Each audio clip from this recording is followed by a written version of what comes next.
Plant है ये। खालिस्तानी जो इंटरनेशनल खालिस्तान लॉबी है ना, उनको पता नहीं है कि अभी इंटेलिजेंस ऑपरेशन कैसे कैरी आउट करना है। तो ऐसे 2 टके के छिचोरे को पकड़ लिया जो बोल रहा था हाँ हाँ हाँ मैं करूंगा, उसको भी वो 15 second violation of parliamentary oath. पर इस पे बीजेपी कुछ नहीं करेगा, क्योंकि मोदी और अमित शाह के बाद ये सबसे बड़ा ये है बीजेपी का वोट देने वाला है। 2 साल का आदमी जब ऐसे करता है तब क्यूट नहीं होता है, पथेटिक होता है। अब इसके बारे में और क्या कहें। जी। अगर उनका बिलीफ है कि डेमोक्रेसी शेर बन के घूम रहा था, अब पुलिस आई कैद करने, एकदम छुप गया कहाँ, दीप संधू की तरह भाग गया। आपको याद है ना, दीप संधू क्या इधर से लटक रहा था बंदर की तरह, उधर से लटक रहा बंदर की तरह। ये ईवीएम ये फ्रॉड था, इलेक्शन कमीशन फ्रॉड था, सुप्रीम कोर्ट फ्रॉड था, बेसिकली सब फ्रॉड है। बस यही खुदा का परिंदा है जो देश में अच्छा करने की कोशिश कर रहा है।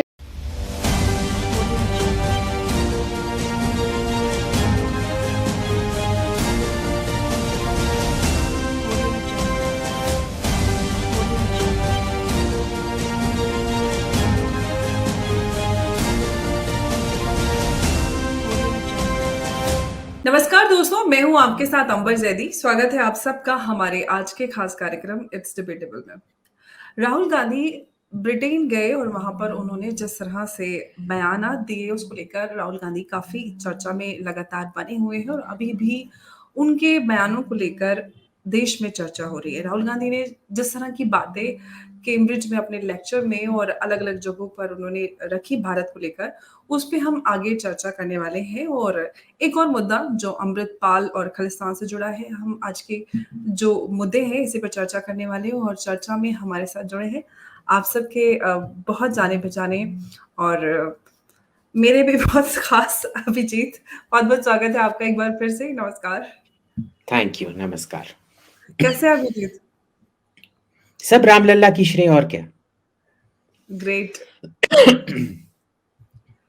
अभिजीत, ब्रिटेन में राहुल गांधी ने कहा कि भारत में लोकतंत्र काम नहीं कर रहा है, लोकतंत्र की हत्या हो गई है, उन्हें बोलने की आजादी भी नहीं है, यहाँ तक कि उनको संसद में भी बोलने नहीं दिया जाता है, बोलने की इजाजत नहीं है। इस बयान को कैसे देखते हैं? देखिए, उनको हक बनता है। अगर उनको लगता है कि उनके नाकामयाबी इस देश की डेमोक्रेसी की नाकामयाबी है, वो तो बनता है ना। क्योंकि हर बच्चा जो ये गुंडा बन जाता है या ड्रग एडिक्ट बन जाता है, वो कभी अपने खुद को कभी दोषी नहीं ठहराता है। मेरे मम्मी ने ये किया, मेरे पापा ने ये किया, इसीलिए मैं ऐसे टपोरी बन गया। ये आपने कितनी बार देखा है, हर घर में ऐसे कोई कहानी होता है। तो ये 2 इलेक्शन हार चुका है, जनरल इलेक्शन। 54 में से 50 इलेक्शन ये हार चुका है टोटल, जो इसने लड़े हैं। खुद अपना सीट ही हार चुका है, ठीक है ना। तो उसकी नाकामयाबी उसे कभी भी कबूल नहीं होगा। तो वो हमेशा उसको एक्सटर्नलाइज को, पता नहीं हिंदी में क्या कहते हैं, पर एक्सटर्नलाइज करने की कोशिश करेगा कि ये मेरी गलती नहीं थी, ये ईवीएम ये फ्रॉड था, इलेक्शन कमीशन फ्रॉड था, सुप्रीम कोर्ट फ्रॉड था, बेसिकली सब फ्रॉड है। बस यही खुदा का परिंदा है जो देश में अच्छा करने की कोशिश कर रहा है। और सब बाकी सब शैतान के नाजायज औलाद है जो इसके इस फरिश्ते का काम बिगाड़ने पे तुले हुए हैं। तो इसको लगता है कि देश का जो डेमोक्रेसी है वो खत्म हो गया है। ठीक है, बोलने दो। अब मेरे को भी लगता है, मेरे पास वैसे ना करोड़ों का ये नहीं है, रोल्स रॉयस नहीं है। आप मान सकती हैं अंबर जी की मुझ जैसे इतने अच्छे आदमी के पास रोल्स रॉयस नहीं है। ये सब मोदी और अमित शाह का साजिश है, मेरे को पैसे से दूर रखने के लिए। वो मेरे को गरीबी से मारना चाहते हैं। घर भी नहीं उनके इसीलिए पास मैं, लगता है। हाँ, और मैं ना फर्स्ट क्लास भी ट्रैवल नहीं कर सकता। भिखारी की तरह मेरे को बिजनेस क्लास ट्रैवल करना पड़ता है। आपने इतना बड़ा अत्याचार सुना है। इसीलिए इस देश में डेमोक्रेसी ही खत्म है, ह्यूमन राइट्स ही खत्म है। जब मेरे जैसे लोग अगर फर्स्ट क्लास में ट्रैवल करे करे बिना नौकर चाकरों की तरह बिजनेस क्लास में ट्रैवल करेंगे, तो इस देश का क्या होगा, आप बताइए मेरे को। मुझे अभिजीत मेरे आँसू आने वाले हैं और मैं सोच रही हूँ कि ऐसी गरीबी में कोई कैसे रह सकता है?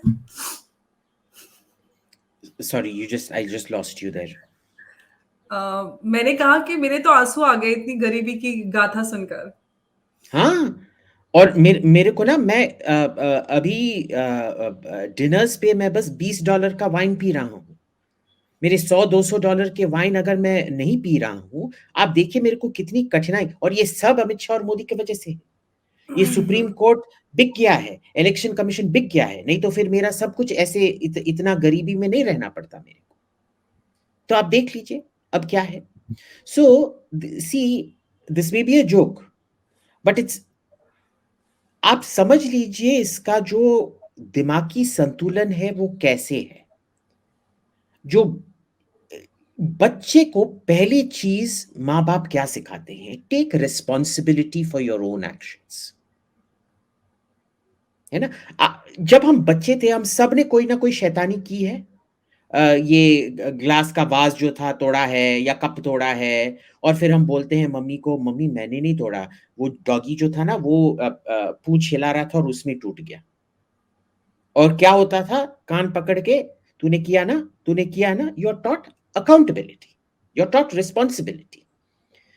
इमेजिन ये 52 साल का बच्चा है, और उसको अभी भी मम्मी मम्मी उसने तोड़ा, मैंने नहीं तोड़ा, मम्मी मम्मी मैंने नहीं इलेक्शन हारा, उसने मेरे को हरवाया।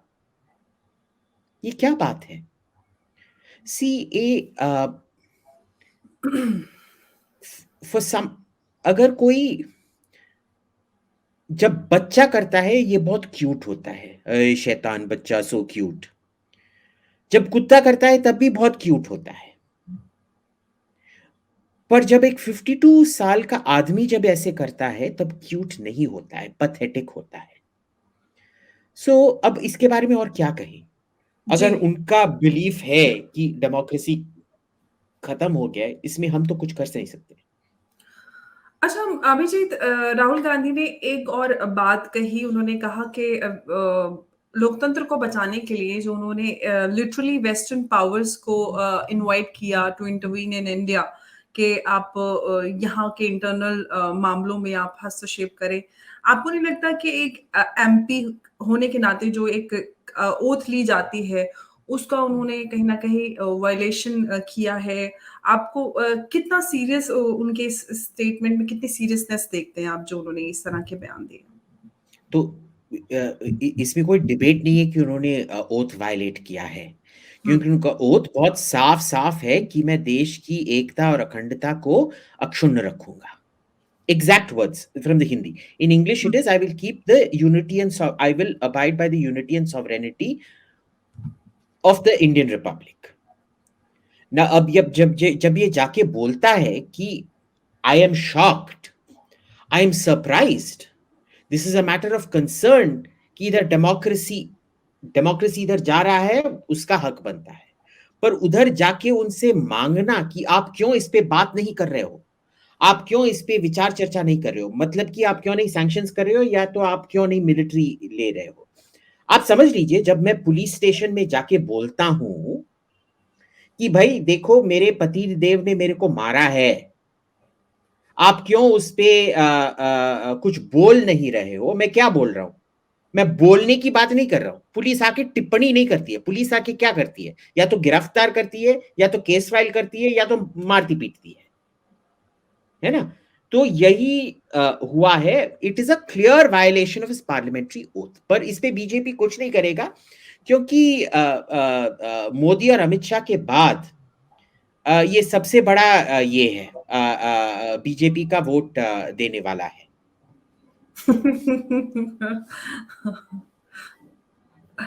अच्छा, अभिजीत, एक सवाल मैं आपसे यहाँ पे ये पूछना चाहती हूँ कि राहुल गांधी के जो ये सारे बयानों की अगर हम ये सीरीज़ देखते हैं, ये किन के बिहाफ़ पे इस तरह के एंटी नेशनल स्टेटमेंट्स दे रहे हैं? कौन टारगेट ऑडियंस है? वेस्ट में, इंडिया में, किसको ध्यान में रख के ये बातें कर रहे हैं? देखिए, पहले तो इनका कोई ऑडियंस है नहीं। जो ऑडियंस है वो भी बहुत एमबीए वाले स्टूडेंट्स हैं। आपने कभी जज बिजनेस स्कूल का, सबने केलॉग, वॉर्टन, स्कूल का नाम सुन रखा है, हार्वर्ड बिजनेस स्कूल का भी नाम सुन रखा है। आपने कभी जज बिजनेस स्कूल का नाम सुना है? किसी ने सुना है? नहीं ना। तो ये पता नहीं कैसे कैसे यूनिवर्सिटी में जाके बात कर रहे हैं। इधर आते हैं तो सफेद टी शर्ट पहन के संसद में आते हैं। उधर 2 टके के स्टूडेंट के आगे कोई 2 टके की यूनिवर्सिटी में जाते हैं, पूरा सूट बूट पहन के जाते हैं। तो आप ही देख लीजिए उनका सेंस ऑफ जो प्रायोरिटीज है कैसा है ना। अब इसमें हम क्या करें?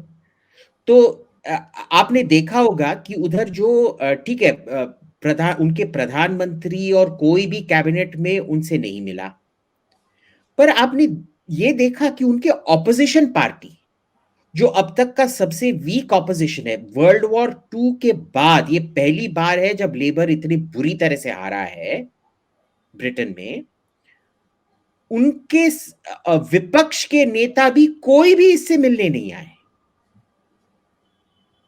कीर स्टारमर का तो अभी कोई काम नहीं है, आके मिल सकता था, नहीं मिला। क्यों नहीं मिला? बस यही होते रहता है।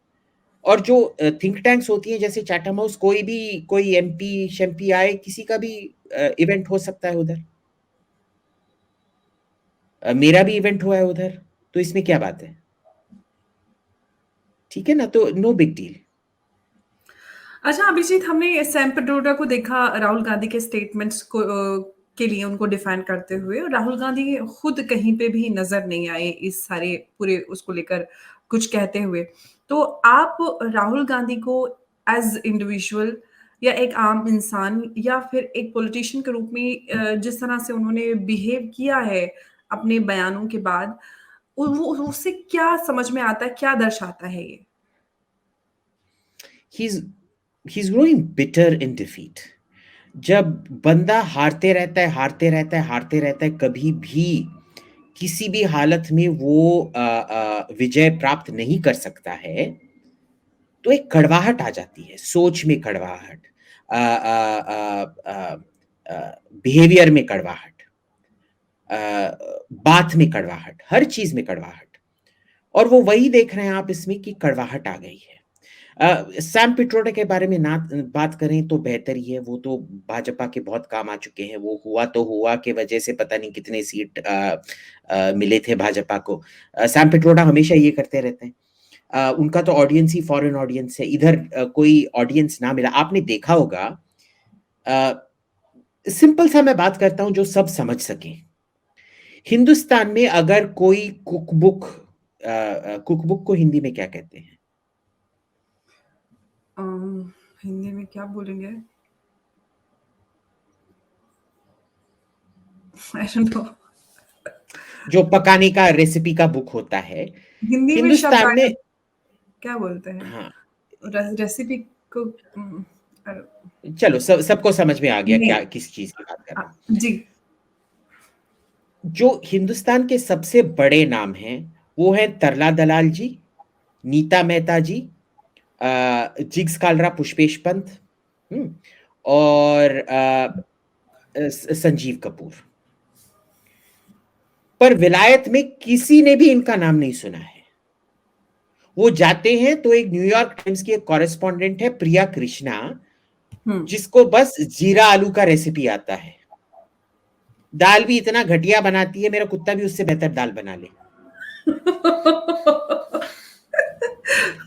तो जो इधर फेल हो चुके हैं वो अच्छा अंग्रेजी और अच्छा ये दिखावे के लिए जाके फिर फॉरेन में ये कर देते हैं।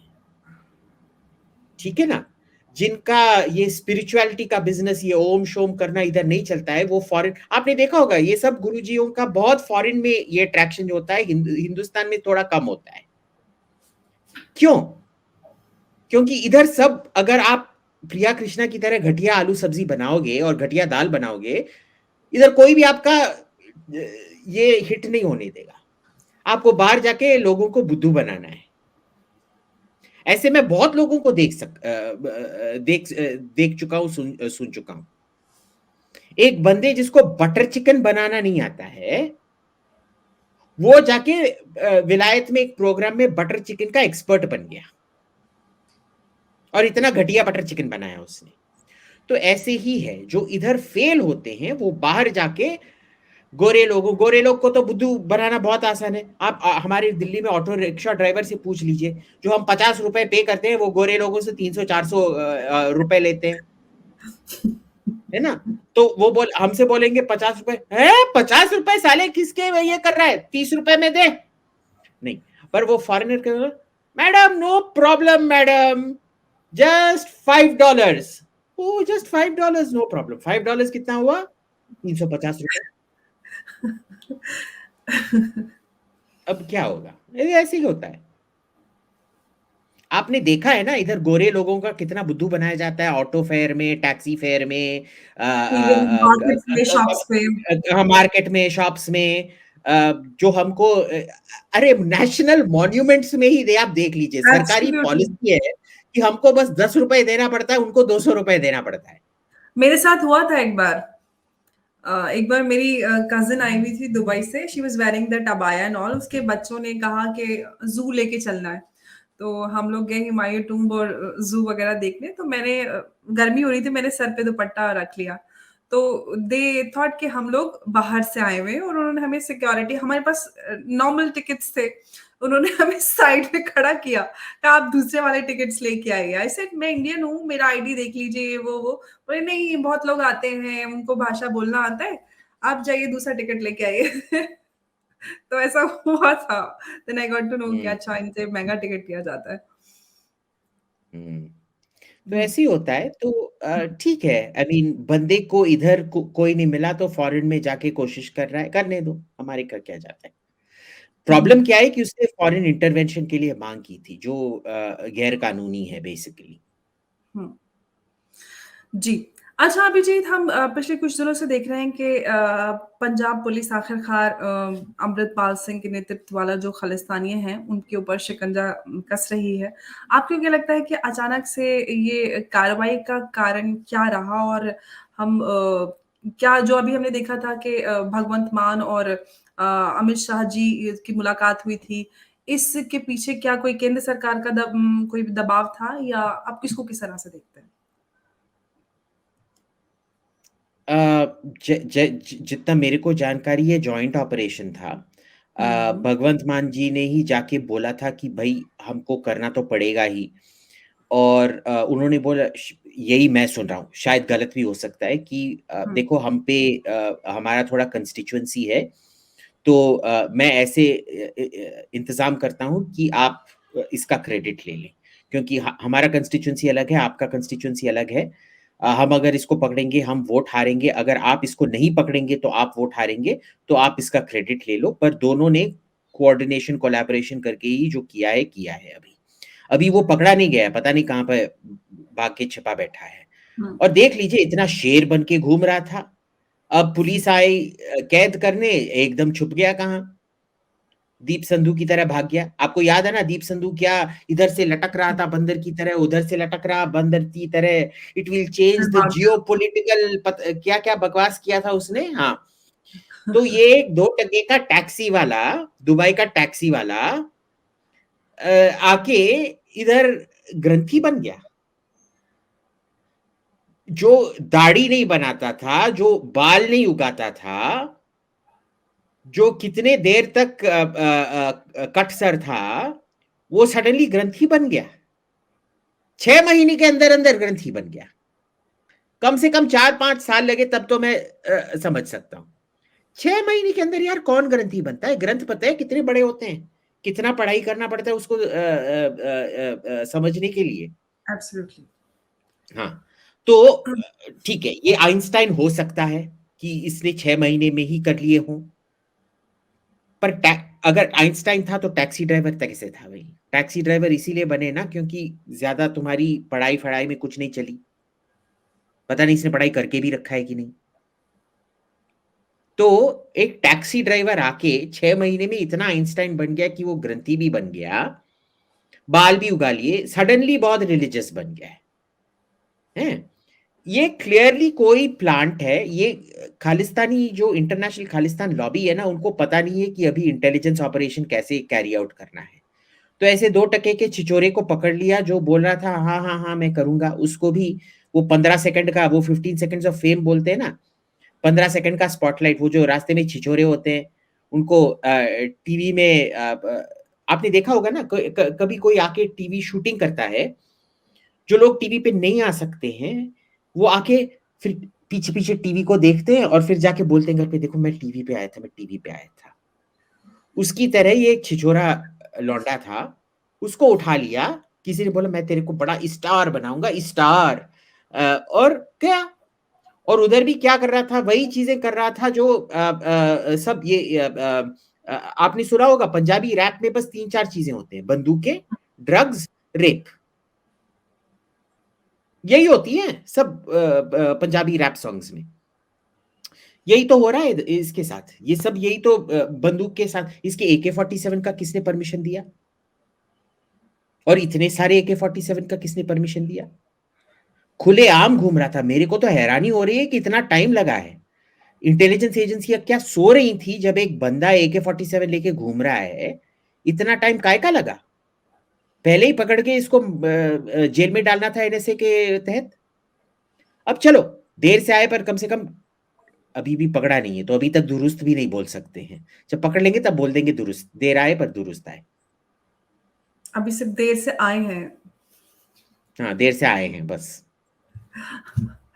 अच्छा, अभिजीत, हमने ऑस्ट्रेलिया, कनाडा, यूके सभी जगह पर खालिस्तानियों द्वारा मंदिरों पर हमले देखे, और अब लंदन में जो इंडियन हाई कमीशन है वहां पर इंडियन फ्लैग का भी उन्होंने अपमान करने की कोशिश की। उसके बाद हमने जो भारत सरकार की तरफ से जो डिप्लोमेटिक लेवल पर आप रिएक्शन देख रहे हैं, क्या वो काफी है, या इससे ज्यादा, लाइक जो कड़ी निंदा एंड ऑल, इससे ज़्यादा कुछ और किया जाना चाहिए? देखिए, हम कड़ी निंदा से ज़्यादा कर नहीं सकते हैं, क्योंकि अच्छी बात ये है कि कहीं कुछ अंदर नहीं आ पाए, तो वो अच्छी बात थी, ठीक है ना? और कंट्रोल भी हो गया, वायलेंस नहीं हुआ था, एज़ इन इंडिविजुअल्स के अगेंस्ट वायलेंस नहीं हुआ था। ये पत्थर मारना फिर भी okay, I mean I won't say it is okay. पर कम से कम हमने कड़ी निंदा तो की है। इन ऐसे हालात में कड़ी निंदा ही हो सकती है। इससे ज़्यादा अगर कुछ वायलेंस हुआ या कोई अंदर आके घुस के कोई तोड़-फोड़ की, तभी आप डिप्लोमैट्स को एक्सपेल करेंगे या अपने एम्बेसडर को रिकॉल करेंगे। ठीक है ना? जी। या मीटिंग, डिप्लोमैटिक मीटिंग सस्पेंड करेंगे। तो इसका ग्रेडेड स्केल होता है। अभी हमने इनको चेतावनी दी है, खबरदार, अगर फिर से होते रहा तो और होते रहेगा। अच्छा, अभिजीत, एक सवाल मेरा ये है कि जिस तरह से ये खालिस्तानी जो सेंटिमेंट्स है, ये पाकिस्तान, उसमें हम जो जितने भी खालिस्तानी डायस्पोरा है उनकी बात करें, या फिर भारत में जो लोग हैं, कहीं न कहीं पंजाब में जिस तरह की एक्टिविटीज़ लेटली आ रही हैं सामने, उसके बाद जो पुलिस एक्शन है, क्या वो काफ़ी है इस पूरी सोच को दबाने के लिए, या इससे ज़्यादा कुछ बनता है? देखिए, पुलिस एक्शन ही it's the only thing realistically that we can do now, hmm, hmm, but hmm. It's important we nip it in the bud. ये अभी ये बस फूल बना है, पूरा झड़ी नहीं बना है। झड़ी बनने से पहले ही अच्छी बात है कि अभी ये थोड़ा झड़ी बनने वाला था, पहले तो ये कुछ भी नहीं था, ठीक है? चुचुंदर से फूल बन गया है। जब चुचुंदर था तभी वो रैट ट्रैप लगा के पकड़ लेना था, ठीक है? अब देर में हुआ है, पर कम से कम झड़ी, फूलों की झड़ी तो नहीं बन गई है, ठीक है? So we are doing it, so this is the only thing you can do right now. But ये एक ऑब्जेक्ट लेसन होना चाहिए कि जो आलतू-फालतू बाकी के जो छिछोरे हैं, जो ऐसे पद पे आने की उम्मीद करते हैं या ख्वाब रखते हैं, उनको पहले से ही, क्योंकि ये बिल्कुल डिटेक्टेबल था। इसका टाइमलाइन अगर किसी ने मॉनिटर किया होगा, और ये सब चीज़ें कंप्यूटर एल्गोरिदम से मॉनिटरेबल हैं। ये एक रिफ्लेक्शन है कि हमारा साइबर सिक्योरिटी और डेटा फ्यूज़न जो है, जो इंटेलिजेंस हुँ। ऑर्गनाइज़ेशंस के बीच में होना चाहिए, ये कितना घटिया है कि इस पे कड़ी नज़रानी नहीं रखी गई थी पहले से ही। अच्छा, हाँ, यही एक सवाल मैं आपसे, अभिजीत, पूछना चाहती हूँ कि अभी रविवार को ही जालंधर रेंज के जो डीआईजी हैं स्वपन शर्मा, उन्होंने एक बात बताई कि किस तरह से अमृतपाल आईएसआई की मदद से एक आर्मी बनाने की कोशिश कर रहा था, अपनी एक प्राइवेट आर्मी बनाने की कोशिश कर रहा था। आनंदपुर खालसा फोर्स उसका नाम, अपनी आर्मी को, और सारे जो भी हथियार और सारे थे उस पे AKFP जो इनिशियल्स थे वो भी लिखे हुए थे। तो इतना कुछ चलता रहा, किस तरह से इस पूरी जो ये सब चल रहा था इसकी खबर इंटेलिजेंस के पास नहीं थी और इतना समय क्यों लग गया? तो शायद नहीं थी, या एक इंटेलिजेंस ये होता है कि इसको बढ़ने दो, पहले ही अगर पकड़ लेते, ये भी हो सकता है। I am not saying hmm, this is what happened, to me hmm, it looks like incompetence, but अगर हिंदुस्तानी पुलिस में ये भी होता है ना कि जब कोई पकड़ा जाता है फिर बोलता है हाँ ये एक्चुअली बहुत बड़ा ये था वो था, और पता नहीं क्या क्या बकवास बकवास लिखते रहते हैं FIR में।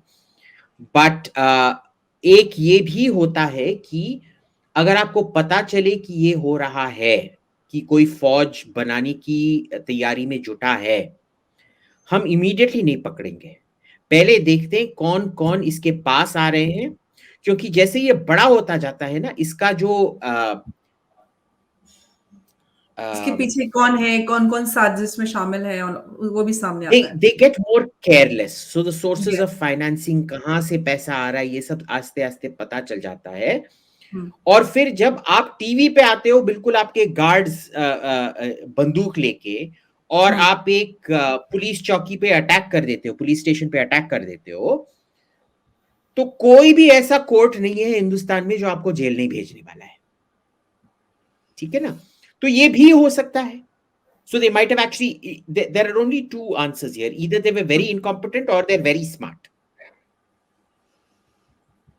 बिल्कुल। तो अभी तो फ़िलहाल जो स्थिति है कि अमृतपाल पुलिस की गिरफ्त से दूर है और उनके चाचा और ड्राइवर ने शायद पुलिस को सरेंडर किया है, उनके 4 साथी आसाम भी भाग गए हैं। तो अभी तो फ़िलहाल अमृतपाल का कोई पता नहीं है। आपको क्या लगता है, अमृतपाल पकड़ा जाएगा या फिर कोई अता-पता कुछ नहीं रहेगा, गुमनाम हो जाएगा? मेरे को तो मेरे को तो लग रहा है कि वो गुमनाम हो जाएगा बेचारा। वो ऑलमोस्ट हो दीप गया सिद्धू भी है। गुमनाम हो गया था ना, वो दो इतना शेर की ये कर रहा था, और फिर जैसे ही उसके पीछे पुलिस पड़ा जाके, ये वारिस पंजाब दे के लीडर ही ऐसे ही होते हैं। ऐसे ही चुचुंदर, आपने कभी चुचुंदर को, जब आप चुचुंदर देखते हो कि घर में घूम रहा है, आप उसके पीछे भागते हो, आपका बिल्ली या कुत्ता भागता है, वो सीधे अपने उसके अंदर चले जाता है, होल के अंदर चले जाता है, और फिर निकलता भी है तो 2-3 दिन पे बाद ही निकलता है, बार बार निकलने की फिर कोशिश नहीं करता है, क्योंकि और उसको पता निकलने है से कि पहले इधर। वो बाहर निकल के देखता है कि कोई है तो नहीं। हाँ, तो इसीलिए वो भी अब छुप गया है, उसकी असली औकात पता चल गई है अब। हुँ। ये बड़ी हैरानी की बात है कि एक लड़का जो कि नॉर्मल था, जैसे कि आपने बताया कि वो दाढ़ी और नॉर्मल एक आम लड़का जो दुबई में ड्राइवर था, वो एकदम से उसका भिंडे वाला का रूप धारण कर लेता है और उसकी इतनी ज़्यादा फैन फॉलोइंग हो जाती है और इस तरह से अपने आप को पोर्ट्रे करता है एकदम कल्ट फिगर के रूप में। ये भी अपने आप में हैरानी वाली बात है कि किस तरह से लोग इस तरह की चीज़ें ईज़िली कर लेते हैं। लेकिन एक बात तो ये कि अकेले तो उसने कुछ नहीं किया है, पाकिस्तान का भी इसमें हाथ शामिल आ रहा है इस पूरे उसमें। खालिस्तान मूवमेंट को देखिए, पाकिस्तान। पाकिस्तान का एक किस्म से दूसरा हाथ है। पहले जब होता था ना 80s 90s में, आपको याद होगा, पाकिस्तान हुँ, बहुत अच्छा कर रहा था, हिंदुस्तान अच्छा नहीं कर रहा था। हुँ, तो उस टाइम क्या होता था, वो पैसा देते थे खालिस्तानियों को मरने के लिए। आजकल क्या हो रहा है, पाकिस्तान तो भिखारी देश बन गया है, और जो कनेडियन और यूके जो सिख्स हैं, और सैन फ्रांसिस्को के जो सिख्स हैं, वो बहुत अमीर बन गए हैं। तो हुँ, आजकल हुँ, वो बोलते हैं हम आपको पैसा देंगे, आप जाके मरो। ठीक है ना? हुँ, ये नंबर 1 है। दूसरा क्या है कि ये जो आम आदमी जो होता है, वही सबसे मैनिपुलेबल होता है। अगर आपने जाके मुकेश अंबानी को बोला, सर मैं ना, आप मेरे को ये 50 करोड़ दो, मैं उसको कल ही आपके लिए 500 करोड़ बना दूंगा, वो एक झापड़ मार के अपने सिक्योरिटी से तुमको आंतिल्ला के 54th फ्लोर से नीचे टॉस कर देगा। पर तुम जाके एक छिचोरे से बोलो, भाई तेरे पास 100 रुपए है ना, कल तक मैं तेरे को 10,000 रुपए दे दूंगा उस 100 रुपए के। हैं? ठीक है ठीक है, और उसका कोई काम नहीं मिल रहा है, कुछ नहीं मिल रहा है बेचारा, ऐसा है, he is much more likely to fall for your schemes. Why is it that in all these bank collapses and things like that, it is usually the poor to the middle class who lose all their money?